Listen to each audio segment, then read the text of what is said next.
Seguimos en No Te Vayas Campeón, en este programa de día sábado, y recibimos a un amigo, a un gran periodista, escritor, que ha sacado 2 libros que tienen que ver con la historia del fútbol argentino, 2 librazos, súper recomendables. Cada vez que tengo la posibilidad lo digo, porque la verdad es que pocos libros generan tanta atracción y son tan atrapantes como Héroes de Tiento y Héroes en Tiempos Infames. Para aquellos que nos están escuchando, ya saben que estamos hablando del señor Carlos Zaira, a quien le doy la bienvenida. Carlitos, ¿cómo estás? Buen día. Diego, un placer estar acá con vos, disfrutando de este No Te Vayas Campeón. Sí, en un homenaje a otro gran escritor, como el señor Roberto Fontana Rosa, con su libro No Te Vayas Campeón. Bueno, antes que nada, gracias por venir. Sí. No, una de esas canciones de cancha que uno añora, de otra época. Sí, hace mucho que no tenemos la posibilidad de cantar, al menos nosotros. No, pero se dejó de cantar. Hay canciones que, bueno, se archivan. Claro, pero hay clubes que por ahí la pueden sacar un poco más seguido que nosotros, pero sí, No Te Vayas Campeón, que tiene el gusto de recibirte acá en los estudios de Radio Sí. Carlitos, gracias por venir para charlar un poco sobre estos 2 libros y sobre una etapa del fútbol argentino sumamente atrapante.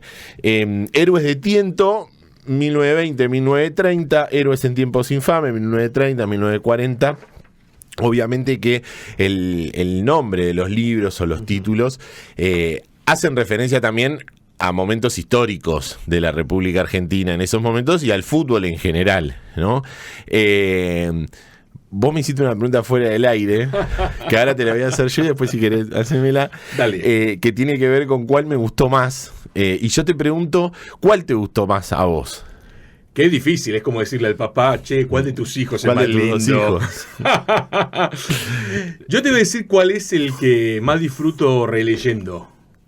Cada tanto a mí me gusta con los libros volver a ellos. Siempre digo que los libros nos esperan, que por ahí hay un libro que te regalaron o que lo compraste. Total. Y no tenés la obligación de leerlo en ese mismo momento. Sí, o empezás a leerlo y decís, no estoy para ahora esto, y no quiere decir que el libro sea malo o bueno o no, es que no es tu momento. Y por ahí lo empezás mucho tiempo después y te lo devorás. Y es el momento y es fantástico. Sí. Cuando releo Héroes de Tiento y Héroes en Tiempos Infames, tengo distintas sensaciones. Tal vez porque soy el autor y hay cuestiones que en lo personal me atraviesan. Claro. A mí me gusta más Héroes en Tiempos Infames. Pero reconozco que Héroes de Tiento es una época más, no romántica, pero como estaba todo por construirse en el fútbol argentino, había mucho por construirse, hay tal vez un paso de un amateurismo que ya estaba dando las urras, a un profesionalismo también bastante amateur, podríamos decir, y había algunas cuestiones que son realmente increíbles en aquel fútbol argentino de los años 20. Héroes en Tiempos Infames creo que tiene una característica diferente, que era, bueno, de la década del 30 en lo estadístico se sabe todo. Está todo. Bien, vamos no a buscar perlitas y demostrar que uno es un investigador que encontró cosas que nadie sabía. Esa no es la idea. La idea era explicar los contextos de por qué sucedieron algunas cuestiones. Y la década era muy dura, entonces la investigación en un punto es más profunda que en Héroes de Tiento. Héroes de Tiento lo leo y me saca una sonrisa. Héroes en Tiempos Infames lo vuelvo a leer y digo, ¡caramba! Y tendrá que ver, Carlito, con eso decías, lees Héroes. Yo, si querés, te contesto mi libro favorito, Héroes de Tiento. Pero porque tiene que ver con una cuestión de que siento que cada vez estoy más lejos del fútbol actual y del fútbol profesional, y cada vez me acerco más y me gusta más pensar en esa idea del fútbol amateur. Gracias, pegaste en una tecla entonces. Héroes en Tiempos Infames, los años 30, estamos hablando de 95 años atrás. No ayer, 95 años atrás. La historia comienza en 1930. Sí. Tiene muchas cuestiones de la actualidad nuestra. Muchísimas. Que creo que fue también parte de la investigación. Che, miremos entre todos que hay cuestiones que sucedieron en aquella década que, como si fuera una especie de loop, vuelven a suceder en la actualidad, de mayor o menor medida, obviamente por las intensidades y las diferencias del tiempo. Y eso vos lo encontrás tanto a nivel futbolístico y barra dirigencial y a nivel político, a nivel social y demás. Sí, claro. Ese loop, digo, esa cuestión. Sí, nos vamos encontrando con un montón de cuestiones que se fueron reflejando poco tiempo atrás. A ver, cuando uno investiga el llamado paso al profesionalismo de 1931, que en verdad no es el paso al profesionalismo, sino la invención del profesionalismo, que la historia oficial de nuestro fútbol siempre tan almibarada, la ubica en la lucha romántica de los futbolistas que se plantaron. Hay algo chiquitito de eso. En verdad, lo que sucedía es que para algunos directivos y para algunos empresarios del entretenimiento y el espectáculo, por ejemplo, el director del diario Crítica, Natalio Botana, el modelo de negocios estaba acabado. Se necesitaba otro modelo de negocios, otro modelo de espectáculo al fútbol, y ese modelo de espectáculo era con menos clubes, era con otro tipo de estructura. Con las figuras más concentradas. Por supuesto, claro, y de ahí nace definitivamente la Liga Argentina de Fútbol, el 18 de mayo del año 1931. Y de hecho, creo que si me preguntás qué me enorgullece la investigación de Héroes en Tiempos Infames, y esto es una línea de tiempo también, ¿no? ¿Cómo fue aquel primer profesionalismo para los futbolistas? Era la esclavitud. Lo que pasa es que, vos fijate que no se raspa allí. Los futbolistas, claro. Recién en 1971, con la huelga de diciembre de aquel año, la que encabeza 40 años después, estamos José hablando. Omar Pastoriza, el futbolista tiene el rango de trabajador futbolista.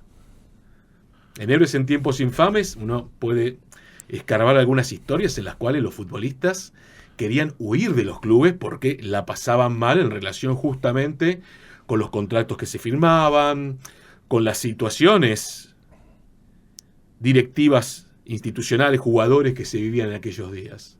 Fue un profesionalismo salvaje, el de aquellos años 30, que iba como un correlato también de lo que era la vida social de aquellos días en la Argentina. Un detalle, discúlpame, Diego.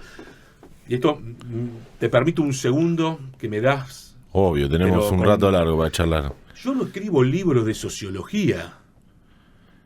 Yo no escribo libros en los cuales busco encontrarle una beta sociológica, antropológica.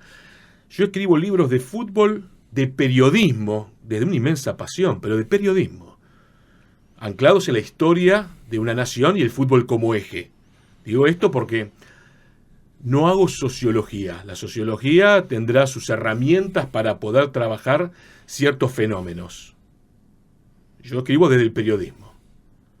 Pero ¿no crees que el fútbol, sí, casi te diría que atraviesa, yo creo que debe ser una de las pocas cosas que atraviesa a cualquier rama de estudio? La sociología, sí, la filosofía, claro. La antropología, todo lo que se te ocurra, puede estar atravesado por el fútbol, sobre todo en un país como la Argentina, sí. que por lo que representa el fútbol para la Argentina, en todo momento de la historia, sobre todo el siglo XX, digo, y ni hablar de aquellos años. Totalmente. No, me gusta aclararlo porque es periodismo en estado puro, claro, lo que yo claro. creo que es periodismo, los dos libros. Digo porque como escribo también de cuestiones políticas, culturales de aquellos días, sociales, a veces, ¿cuál es el hilván? El hilván es el fútbol dentro de una gran nación que es Argentina y cómo se vivía aquellos días en relación también con el fútbol. Cuando empezás vos a pensar en la posibilidad de un libro? Digo, que tenías el material y un día dijiste, che, todo esto lo puedo convertir en un libro. Pensaste primero en, voy a escribir un libro sobre esto, entonces me pongo a investigar. ¿Cómo fue ese proceso? Digo, porque hay un montón de historias dentro de cada uno. La respuesta es Héroes de Tiento nace formalmente a fines del 2010. Formalmente. Claro, acá remite a lo personal. A mí me interesó siempre de chiquito la historia. desde que era una criatura, a través de un hermano mayor que me iba facilitando libros de historias, teniendo yo 5 o 6 años. Entonces me fui empapando de que era una criatura, de un montón de cuestiones que van relacionadas con la historia, con la vida cotidiana. Era pibe, me acuerdo que le pedía unas australes, mirá el tiempo que te estoy hablando. A mi mamá había una feria a 2 cuadras de casa ahí en Plaza Italia y iba a comprar revistas viejas. Entonces tenía toda esa cuestión de la lectura, de la escritura, del interés. Y comencé a investigar en hemerotecas cuando ya la colección que tenía en casa de la revista del Gráfico no me era suficiente. Estoy hablando año 1995. Tenía 19 años. Y claro, fueron muchísimos años investigando la historia de nuestro fútbol, plasmado en sitios web, plasmado en diferentes ámbitos. Pero llegó un momento en el cual dije, bueno, hay que hacer una obra. Y la idea original era hacer un libro de los años 20 al 40, esos 20 años que, bueno, justamente hoy son Héroes de Tiento y Héroes en Tiempos Infames, con la idea de, estos son los 20 años fundamentales de nuestro fútbol. De los años 30 tenía investigado un montonazo. Ahora, te soy franco, Diego, oyentes, de los años 20 tenía un bagaje, pero ni a palos de lo que fue Héroes de Tiento. O sea, cuando me sumerjo a investigar a partir de 1920, digo, esto es maravilloso. Y claro, había un problema de raíz, que era el siguiente. Y este es un programa que, como lo escucha mucha gente que ama la historia, va a comprender a dónde voy. Por alguna razón editorial, pareciera ser que la historia del fútbol argentino comenzó en 1931, con el profesionalismo formal de Buenos Aires. Y lo que era anterior a 1931 era una especie de línea de tiempo que comenzaba con Watson Hutton, que seguía con la gloria del Alumni, estaba Racing y luego se diluía. La gira de Boca por Europa, claro, alguito más se diluía y llegaba a 1931. Entonces los años 20 quedaban diluidos.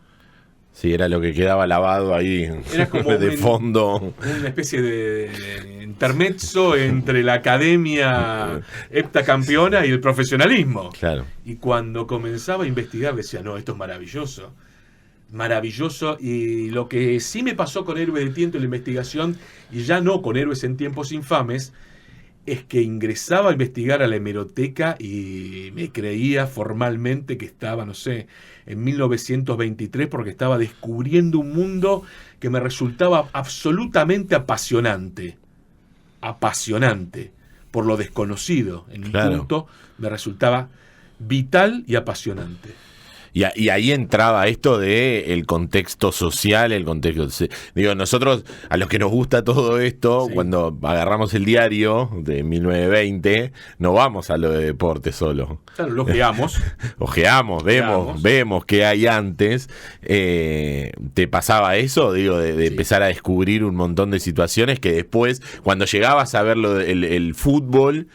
Decía, claro, por eso pasó esto, por eso esta situación. Sí, a ver, los contextos los tenía ya sabidos, por decirlo de alguna manera. Claro que te vas encontrando con un montón de cosas que no las tenés o las ponés en... Sí, o del día a día, digo, claro, de esas cuestiones... En el lugar correcto de la línea del tiempo. Claro. O vas encontrando cosas, y en mi caso intento armar rompecabezas con material. Yo voy a la biblioteca o a los archivos con... mi anotador, mis lapiceras, y voy anotando algunas cuestiones que tienen que ver con lo deportivo. Si encuentro algo que no estaba en los planes, lo separo para que me quede claro que esto no estaba. Y los contextos políticos, culturales, sociales, los escribo aparte también. Y ahí tengo más o menos un rompecabezas que voy armando en relación con una cuestión también que tiene que ver con la escritura de héroes, de los dos héroes. Lo más sencillo sería escribir con lógica del año en el cual se escribió cada libro. Y con la atalaya del tiempo ya sabido, te paras arriba de la montaña, mirás para abajo y escribís. La idea de ambos libros es escribir con lógica del tiempo con el cual se escribió. Fíjate que pocas veces hago un enlace con la actualidad. Sí. Muy pocas veces. Siempre la idea es meterse en el tiempo, que las citas sean diarios, revistas o medios de la época, para que también tengamos esa dimensión, porque la dimensión que te brinda la actualidad sobre un hecho que sucedió hace 100 años, o 90, o 80 años, o hace 15 años también, daría lo mismo, es que ya sabés cómo se resolvió el famoso la diario del situación. lunes, claro. Escribí con el diario del lunes, que no está Claro, bueno. claro. Y coincido en esa forma, porque acá siempre hablamos esto de primero entender el contexto histórico y después que no se puede analizar un hecho del pasado con herramientas del presente. Sería muy injusto muchas veces, en este caso para esos personajes de la década del 20 o de la década del 30, señalarlos o pensar en esa posibilidad de, ¿por qué no hicieron esto? ¿Por qué decidieron aquello? Sí, porque lo estamos viendo como 80 años después. Digo, me parece que eso está bueno dentro de la escritura y dentro del libro, o de los libros, ¿no? Digo, en este caso los dos. En estas investigaciones, digo, cuando ibas a la hemeroteca y empezabas a meterte en clima de época, ¿qué historias, digo, vos podés destacar o te sorprendían que no conocías? Digo, recién mencionamos como algunos hechos puntuales del fútbol argentino de aquellos años, pero hay un montón que tal vez para aquellos que nos están escuchando no son tan conocidos o no son tan divulgados y que a vos te llamaron la atención. Bien, qué pregunta, ¿eh? Qué pregunta. Hoy estoy. Sí. A ver, claro, hay historias que uno desconocía y las va encontrando en los diarios y dicen, esto es maravilloso, sobre todo en Héroes de Tiento, que tienen muchísimo color, porque claro, era aún todavía, sobre todo en el primer lustro de la década del 20, había todavía una especie de mémora de otros tiempos en los cuales a mí me ayudó mucho para escribir el libro buscar los catastros de Buenos Aires de aquellos días, para ver cuáles eran los límites de la ciudad, los límites reales de la ciudad, dónde comenzaban los baldíos, claro, en qué ámbito se daban ciertos partidos. A ver, te digo cuáles fueron las historias que más me gustó investigar y escribir. Por ejemplo, la gira de Boca por Europa de 1925. Me apasionó mucho poder investigarlo y escribirlo, al igual que la gira de Sportivo Barracas por Europa de 1929. 29. También. Sí. Ahí con otras características, porque ya encontramos un periodista devenido el empresario y todas unas cuestiones sui generis en el armado de la gira. Pero ahí también te marca un poco la época, digo, esto que lo que se estaba por venir. Claro, porque ya estábamos en el 29 con esa gira. Pícaros hubo siempre. Y eso, claro. También me interesó siempre encontrarle la vuelta de las provincias. Digo, ¿cuál fue o cuál sigue siendo la historia de Héroes de Tiento que me representa a mí más satisfacciones? Los peloduros. Cuando lo fui a presentar el libro a Santiago del Estero en 2019, antes de la pandemia, generó muchísimo revuelo porque la mayoría me acuerdo que lo fui a presentar en la Universidad Nacional de Santiago del Estero, el agradecimiento y el abrazo eterno al querido Esteban Carrizo, con quien hoy tengo una relación fantástica.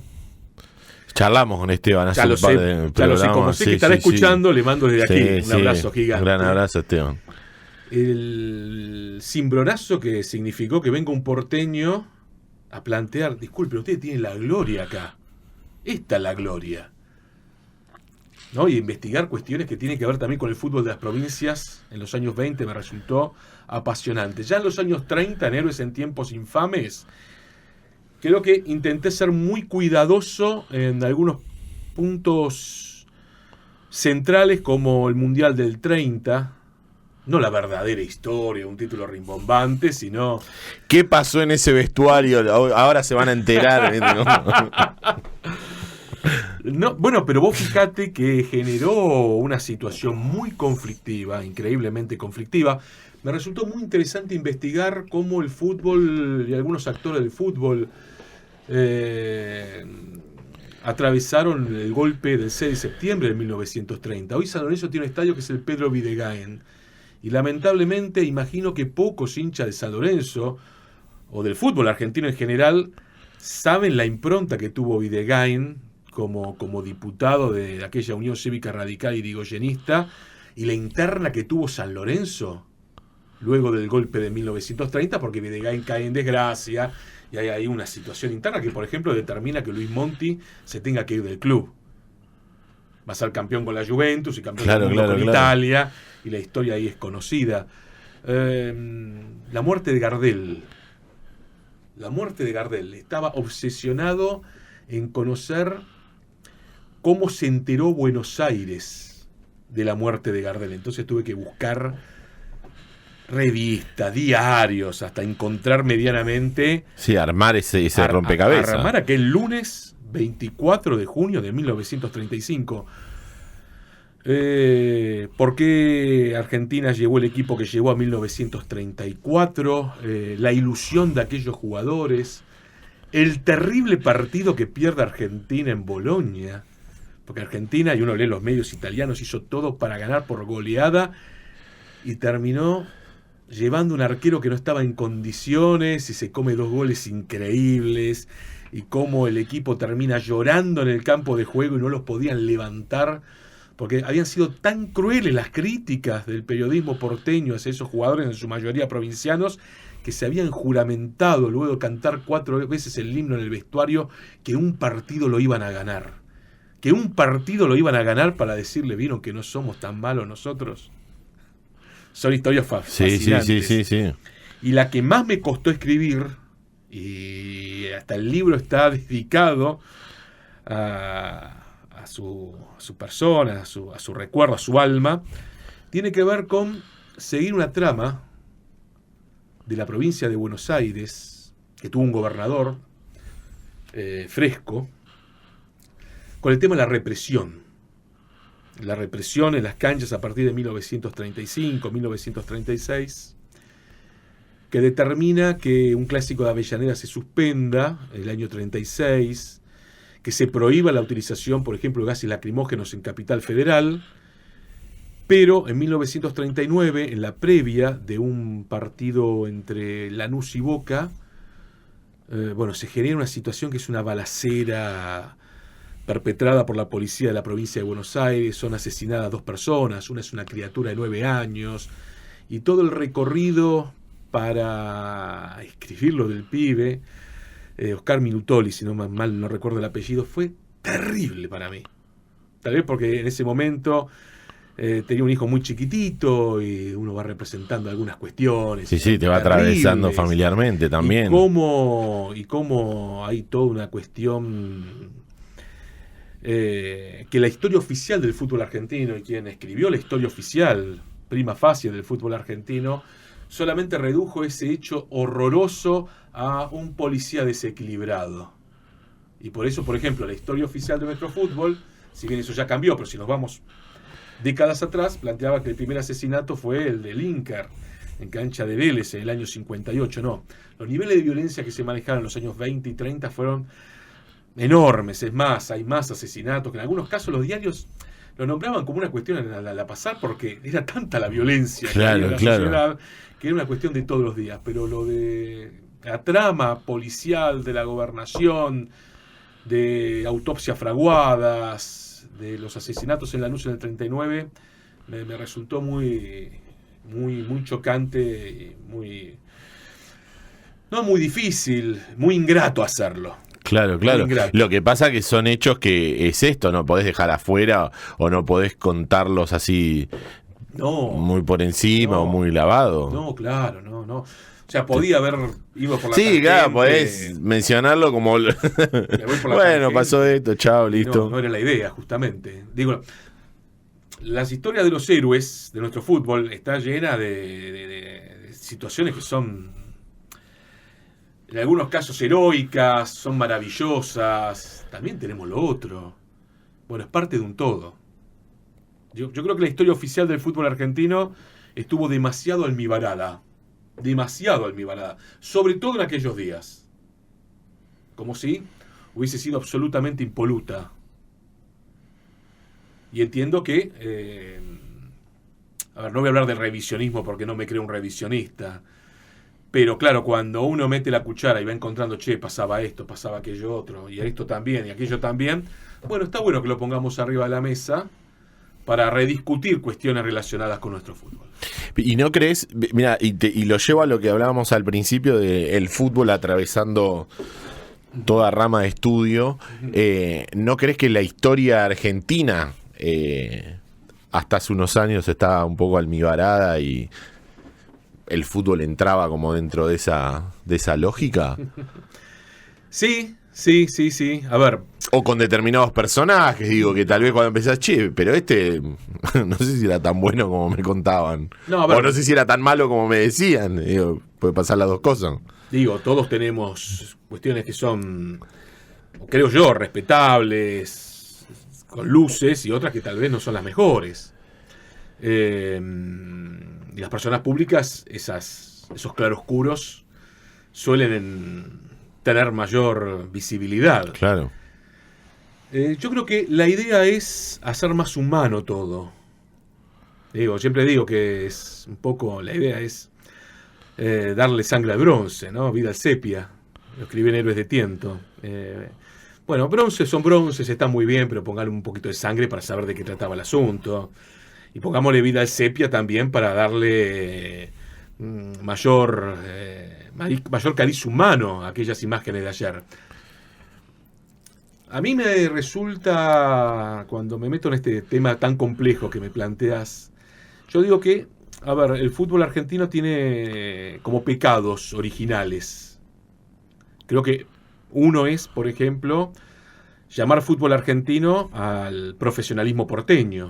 Por algo tenemos clubes directa o indirectamente afiliados. Eso es la composición de la AFA de 1934.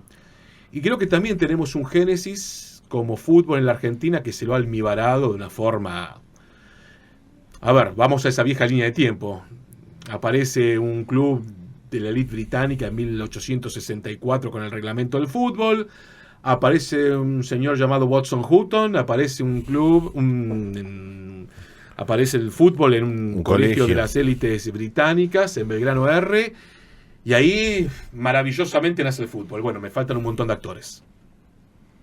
Me faltan un montón de actores en el medio. Si no, no me pueden explicar cómo el fútbol entró al pueblo. ¿Cómo el fútbol entra al pueblo? Bueno, que a la Argentina llegaron ingleses de primera, que fueron gerentes. Edward Banfield, primer gerente del ferrocarril.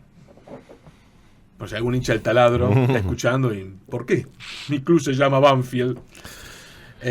No es por la estación de tren. No, eso viene, después. Eso viene en forma de homenaje. Al igual que el nombre del pueblo. Claro. Y llegaron también ingleses de segunda, que eran laburantes, que conocían el oficio, que los criollos de aquí no lo conocían. Ahora, esos ingleses de segunda, por decirlo de alguna manera, ¿con quiénes jugaban? ¿A quién le enseñaron el arte del juego? Bueno, los criollos de acá. O sea, esa mixtura vital de esta nación que nace en ambas márgenes del riachuelo y que se va extendiendo no solo con el ferrocarril, sino también con los docentes, generan que, en este caso, el fútbol como deporte llegue a toda la geografía nacional. A ver,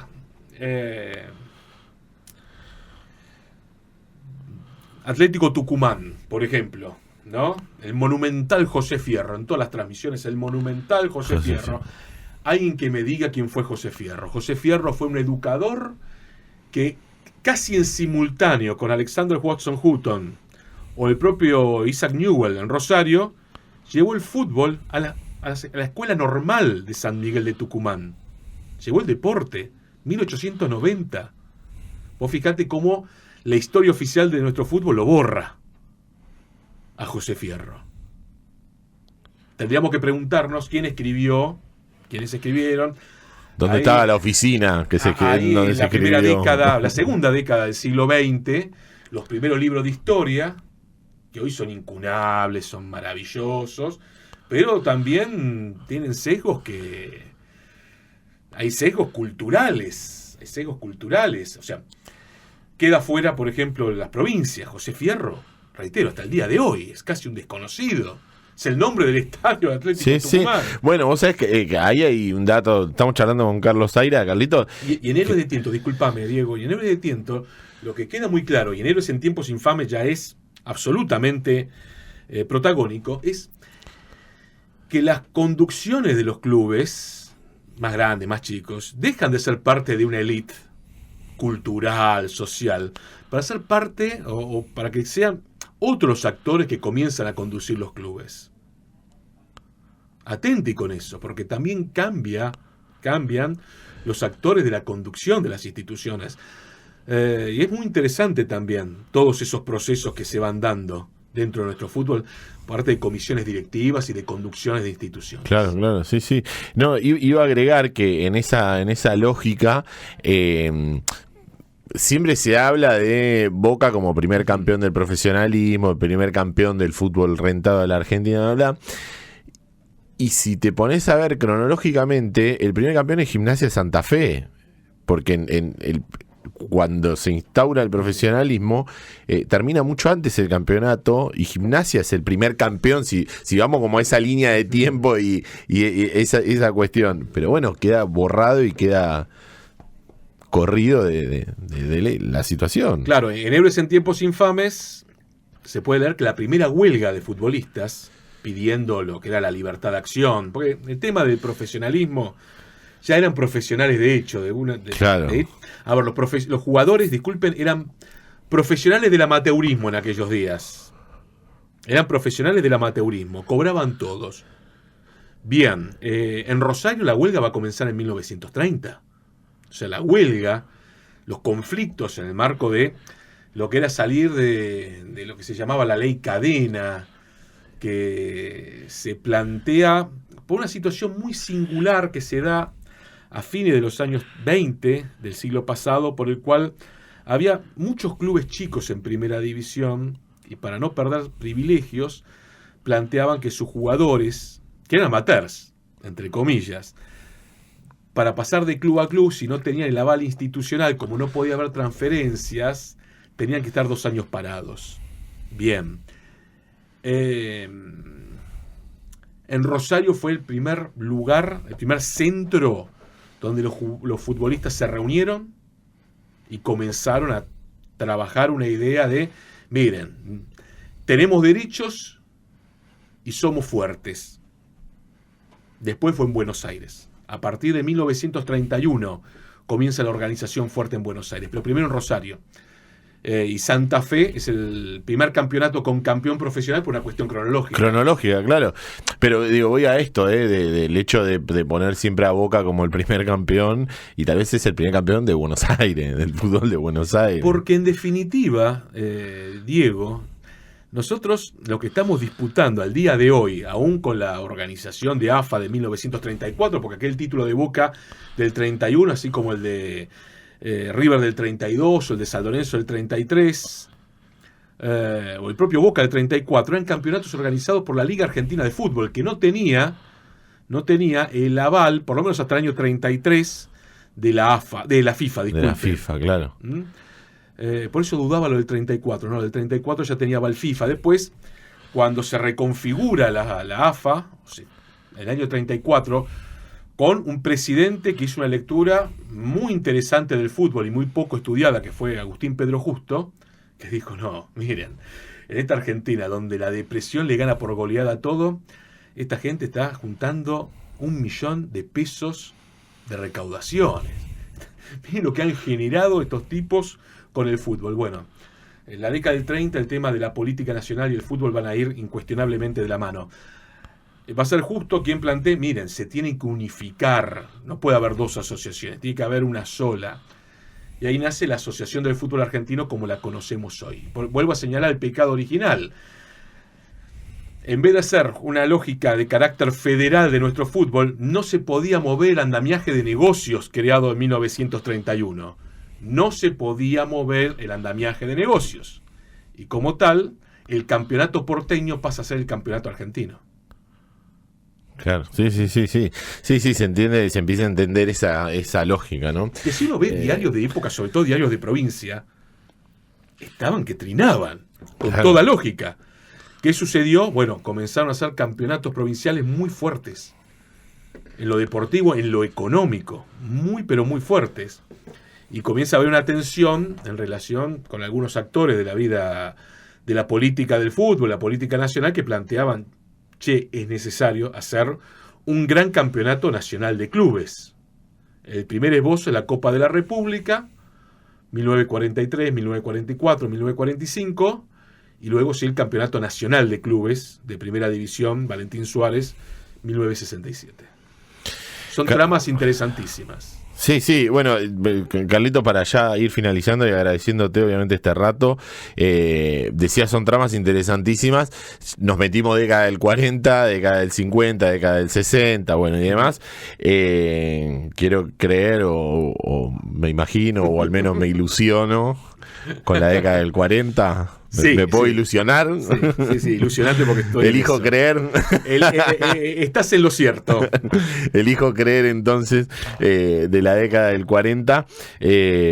Bueno, no sé para cuándo, no sé en qué etapa está del libro, si ya... ¿Cómo es el método de trabajo? Digo, ¿investigás todo y después te pones a escribir? ¿O vas investigando, vas escribiendo, investigando, escribiendo? Año por año, investigación, escritura. Año por año, investigación, escritura. En este momento estoy en 1944. Por la mitad, más o menos. Por la mitad, sí. No ha sido muy fácil este año, por distintas razones, así que es como que estoy calentando los motores. Pero a ver si ya el año que viene está el libro, sí. Esperemos que esté el libro, esperemos que esté No Te Vayas Campeón para venir acá a charlar y presentarlo. Obvio. Carlitos, muchísimas gracias por haber venido, gracias por este rato. Vamos a charlar antes de la salida del tercer tomo de este Héroes de Algo, será. Tendrá héroes en el título. Tiene héroes, sí, pero tiene subtítulo. Perfecto. Ya el título ya está, entonces ya lo tenés. En la saga son los héroes. El subtítulo te lo voy a decir. Sí. Lo voy a adelantar, lo voy a spoilear, como se dice ahora. Para que bailen los muchachos. Para que bailen los muchachos. Para que bailen los muchachos.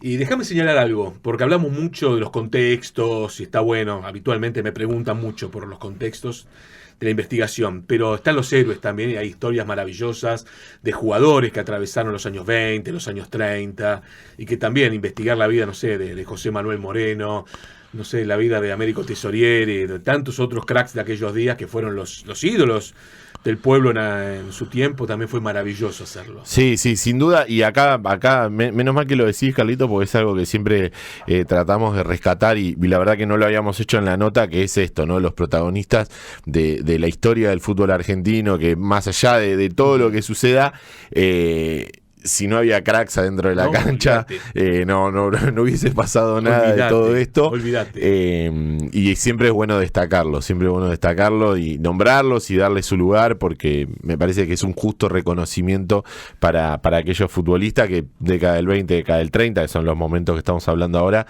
hicieron y escribieron la historia del fútbol argentino. Totalmente, ahí aparecen, a ojito, ¿no? Luis Monti, Segundo Luna, Elita Luna, santiagueño, aparece Juan Botazo, aparece Pancho Barallo, aparece Bernabé Ferreira. Escribir lo que significó Bernabé Ferreira en el 32, no solo para el fútbol, para la sociedad, fue una especie de Superman de aquellos días que generó algo que no había generado nadie. Yo creo que el fútbol argentino tiene dos parteaguas, Bernabé y Maradona. En nuestro fútbol, Messi... Sí, a nivel global y mundial, claro. Un artista absolutamente global, digo, para nuestro fútbol. Vicente de la Mata, Arsenio Erico, el Chueco García, Herminio Masantonio. Digo, escribir Renato Cesarini, pienso en Chacarita, ¿no? Que hay muchas historias de Renato Cesarini en Héroes de Tiento. Y su carácter, y un carácter que te la voglio dire. Y escribir el Tano. Escribir de ello también es parte de todo esto, no solamente. Muchas veces hablamos de los contextos sociales, políticos, de la rosca del fútbol también. Están los héroes. Y sin héroes no había nada de esto. No había nada de eso. Carlito, muchísimas gracias por haber venido. Gracias por estar acá en No Te Vayas Campeón. A vos, Diego, de corazón. Gracias. por difundir no solamente los héroes, sino por difundir un montón de gente que trabaja a destajo y con un amor enorme por la historia de nuestro fútbol, y creo que entre todos vamos armando un rompecabezas. Sí, le faltan muchas piezas, pero confío en que, como vos decís, entre todos podamos, no sé si en algún momento, porque me parece que es un rompecabezas infinito, pero bueno, de a poco ir construyéndolo y de a poco ir armando. Cada uno aporta algo. Sí. Cada uno aporta algo. En ese aportar estará en el pueblo futbolero la posibilidad de ir a buscar un montón de obras que son, en algunos casos, sencillamente fabulosas. Gracias, Carlito. A vos, Diego.